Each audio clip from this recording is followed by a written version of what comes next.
ಸರ್ಕಾರಕ್ಕೆ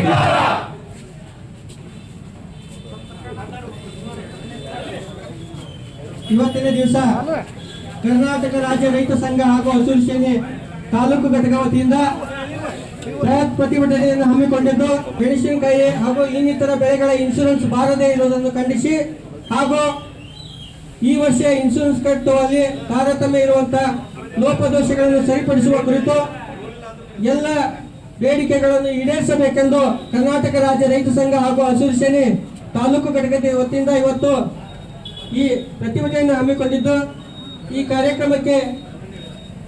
ಕಾರ್ಯಕ್ರಮದ ಮುಖ್ಯ ರೂವಾರಿಗಳಾಗಿ ಈ ನಮ್ಮ ತಾಲೂಕು ಘಟಕದ ಅಧ್ಯಕ್ಷರಾದಂತಹ ಮರಗೋಡ ಪಾಟೀಲ್ ಅವರಿಗೆ ತುಂಬ ಹೃದಯದ ಸ್ವಾಗತ ಸುಸ್ವಾಗತ.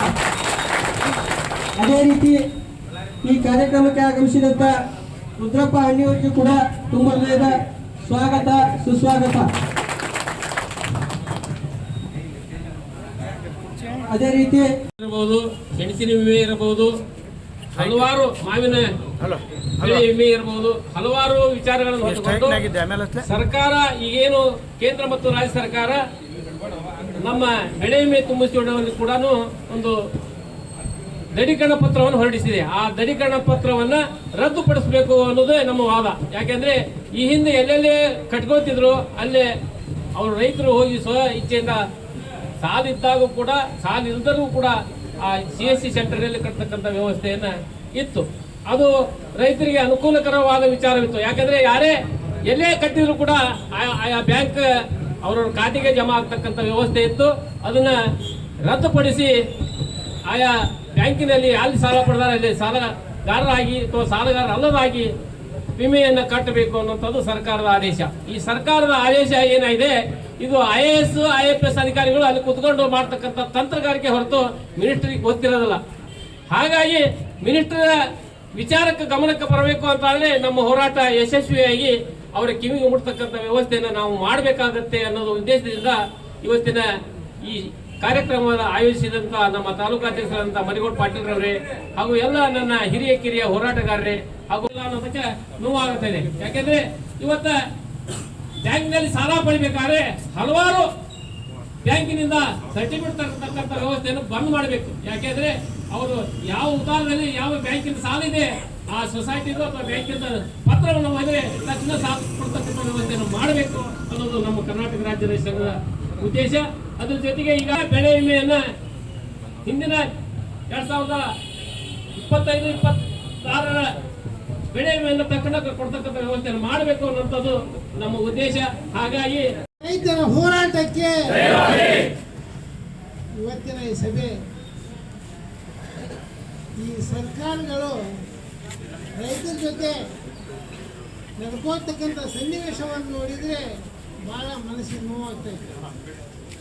ಅದಕ್ಕಾಗಿ ಸರ್ಕಾರ ನಮಗೆ ಕೊಡಬೇಕಾದ ಬೆಳೆ ವಿಮೆ ಕೊಟ್ಟಿಲ್ಲ, ತುಂಬಿಸ್ಕೋಬೇಕಾದ್ರೂ ಕೂಡ ನಮಗೆ ತೊಂದರೆ ಕೊಡ್ತಾ ಇದ್ದಾರೆ.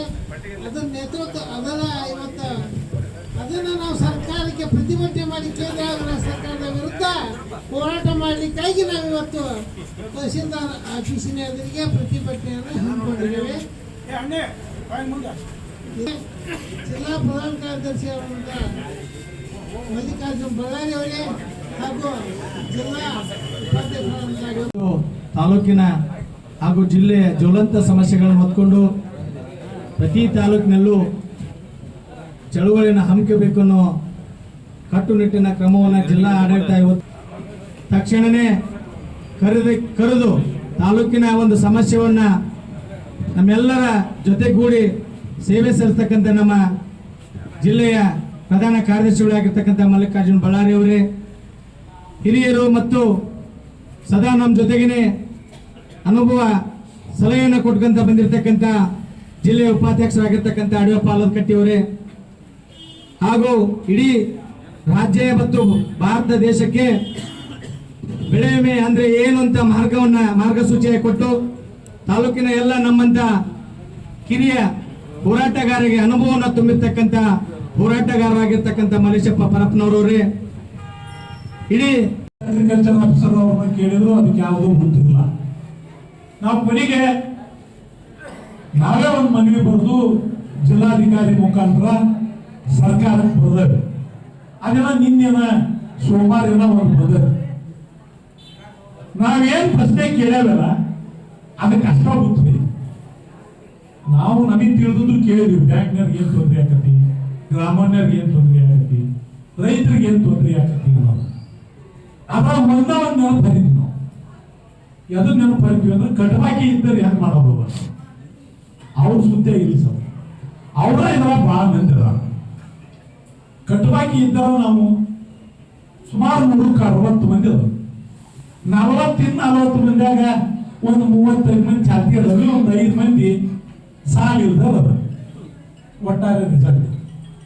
ಹಾಗಾದ್ರೆ 5 ಮಂದಿ ಅಷ್ಟ ತುಂಬದ. ಈ 35 ಮಂದಿಗೆ ನೀವು ಮೊನ್ನೆ ಬ್ಯಾಂಕರ್ಸ್ ಮೀಟಿಂಗ್ ಕರೆದು ಗ್ರಾಮೀಣ ಕರೆದು ಅಪೂರ್ಣ ಆಗೈತಿ ನಿಮ್ಮಲ್ಲಿ ಅಷ್ಟ ಸಭೆ. ಅದು ಯಾಕೆ ಅಪೂರ್ಣ ಅಂತೋ ಬಿಡುತ್ತೋ ಗೊತ್ತಿಲ್ಲ, ನಾನು ಇರಲಿಲ್ಲ. ನಮ್ಮ ಅಧ್ಯಕ್ಷರಿದ್ರು ಸರಿಯಾಗಿ ಬ್ಯಾಂಕ್ನ ನಾವು ಬರಕ್ಕೆ ಗೊತ್ತೈತೆ, ತೀರ ಮಬ್ಬರಲ್ಲ. ಅದ್ರಾಗ ಒಂದು ವರ್ಡ್ ಐತಿ ಮುಂದುವರೆದು. ಅಕಸ್ಮಾತ್ ನಾನು ಯಾವುದೇ ಬ್ಯಾಂಕ್ದಾಗ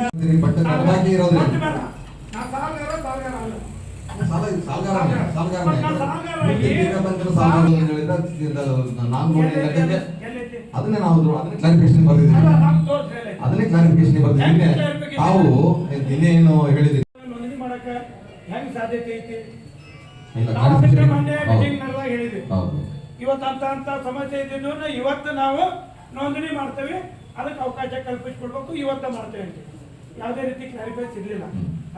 ಇವತ್ತೂ ಸಿಕ್ಕಿಲ್ಲ, ಅವತ್ತ ಆಗ್ಬೋದು ಅಂತೇಳಿ. ಮತ್ತೇನು ಸರ್ಕಾರದ ನಿರ್ದೇಶನ, ಏನು ಆಡಳಿತ ವ್ಯವಸ್ಥೆ, ನಾವು ಯಾವ ರೀತಿ ಮುಂದುವರಿಬೇಕು? ಮೇನ್ ಇಂಪಾರ್ಟೆಂಟ್ ಈಗ ಏನ್ ದೃಢೀಕರಣ ಕೇಳಿ ಅದನ್ನ ರದ್ದುಪಡಿಸ್ಬಿಟ್ಟು ಅದು ರದ್ದುಪಡಿಸಬೇಕು ಅಂತ ಹೇಳ್ಬಿಟ್ಟು ಸಭೆ ನಿರ್ಣಯ ತೆಗೆದುಕೊಂಡಿದೆ ಅಂತ ಹೇಳ್ಬಿಟ್ಟು ಪ್ರೊಸೀಸ್ ಮಾಡಿ ಕಳಿಸ್ಕೊಟ್ಟಿದ್ದೀವಿ. ಅದು ಇವನ್ ಸೆಂಟ್ರಲ್ ಲೆವೆಲ್ಗೂ ಸಹಿತ ಸ್ಟೇಟ್ ಇಂದ ಹೋಗಿದೆ, ಪ್ರಪೋಸಲ್ ಹೋಗಿದೆ. ನಮ್ಮ DC ಸರ್ ಕಡೆಯಿಂದಲೂ ಸಹಿತ ಪ್ರಪೋಸಲ್ ಹೋಗಿದೆ, ಅಲ್ಲಿ ಕೇಂದ್ರ ಸರ್ಕಾರದ ಸಹಿತ ಹೋಗಿದೆ. ಕಡೆ ನಾನ್ ಲೋನಿ ಅಂತ ಹೇಳ್ಬಿಟ್ಟು ನೀವು ಗ್ರಾಮದಲ್ಲಿ ಕಟ್ಟಲಿಕ್ಕೆ ಏನು ಸಮಸ್ಯೆ ಇಲ್ಲ ಸರ್, ಕಟ್ಬೋದು ಅಂತ ನಿನ್ನೆ ಲೀಡ್ ಬ್ಯಾಂಕ್ ಮ್ಯಾನೇಜರ್ ಸಹಿತ ಹೇಳಿದ್ದಾರೆ. ನೀವು ನಾನು ಅಂತ ಸಹಿ ಮಾಡ್ತೀವಿ ಅಂದ್ರೆ ನಾವು ಹುಚ್ಚರೊಳದಲ್ಲಿ ಮಾತು ಕೇಳೋದು. ಆ ಫಾರ್ಮ್ ಚೇಂಜ್ ಮಾಡ್ರಿ, ಈಗ ಹರಿದೋಗೋದು ಅದ್ರ ಬರೀರಿ ಕೆಳಗೆ. ನಾನು 4 ವರ್ಷ ಅಥವಾ 2 ವರ್ಷ ಕಟಬಾಕಿ ಇದ್ರು ಇದನ್ನು ತುಂಬೇನಿ ಅಂತೇಳಿ ನಾ ಸಹಿ ಮಾಡ್ತೀನಿ. ಬರ್ತಿದೆ ನಿಮಗೆ ಬರೆಯಕ್ಕೆ ಯಾಕೆ ನಮಗೆ ದಿಕ್ಕು ತಪ್ಪಿಸ್ತೀರಿ? ಮತ್ತೆ ಬಂದಲ್ಲ ಅಂದ್ರೆ ಯಾಕೆ ಹೇಳ್ತೀರಿ ಅದನ್ನ? ನಾವು ಮಣ್ಣಿಂದನೇ ಹೇಳಕತ್ತೇವೆ, ನಿಮ್ JDಗೆ ಹೇಳಿವಿ, DC ಹೇಳಿವಿ, ಎಲ್ಲರಿಗೂ ಹೇಳಿವಿ.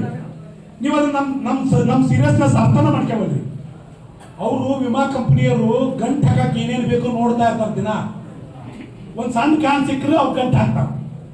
ನಾವು ಗೊತ್ತಿದ್ದು ಸಹಿ ಮಾಡಿ ಹ್ಯಾಂಗೆ ಕೊಡೋಣ? ನೀವು ಈಗೂ ತುಂಬ ಅಂತೀರಿ ಸಭೆಗೆ.